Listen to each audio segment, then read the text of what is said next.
অনেক আলেম বলেন যে দাড়ি ছোট ছোট রাখার চেয়ে কেটে ফেলাই উত্তম। আপনার মতামত কি? না ভাই, এটা কখনো সঠিক হতে পারে না যে দাড়ি ছোট ছোট রাখার চাইতে চেঁচে ফেলা উত্তম। চেঁচে ফেললো যে, সে তো পুরোই চেঁচে ফেললো।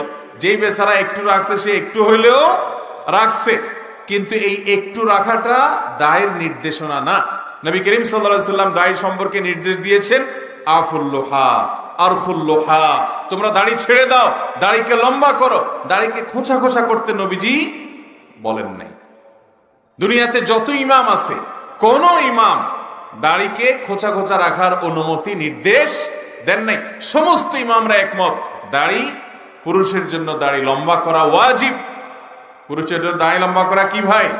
ওয়াজিব। অতএব পুরুষ দাড়ি লম্বা করবে। এই দাড়িটা আল্লাহ তাআলা পুরুষদেরকে দিছে, মহিলাদেরকে দিছে? এই জন্য দাড়িটা হলো পুরুষের মার্কা। দাড়িটা কিসের মার্কা ভাই?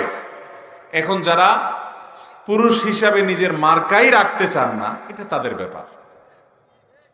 যে আমাকে আল্লাহ তাআলা পুরুষ হিসাবে একটা মার্কা দিছে, অন্যগুলা চুল নখ এগুলো আমাকেও দিছে, মহিলাকেও দিছে, বাট এই জিনিসটা আল্লাহ আমাকে দিছে স্পেশালি, আমি এটা রাখবো না। তো তিনি যদি মহিলাদের কাতারে সামিল হয়ে যেতে চান, এটা তার ব্যাপার, কিন্তু শরীয়ত এটার অনুমতি দেয় নাই। কথা কি বুঝাতে পারছি? দাড়ি খোঁচা খোঁচা ছোট ছোট কেউ রাখলো, হিম্মত করলো, এরপর আরো বড় রাখবে সে ইনশাআল্লাহ, কিন্তু যেটুকু রাখছে আপনি বলবেন না এর চাইতে চাইছে ফেলা ভালো, এটা মূর্খতা। এই কথা কোরআন হাদিসে কোথাও বলা হয়নি।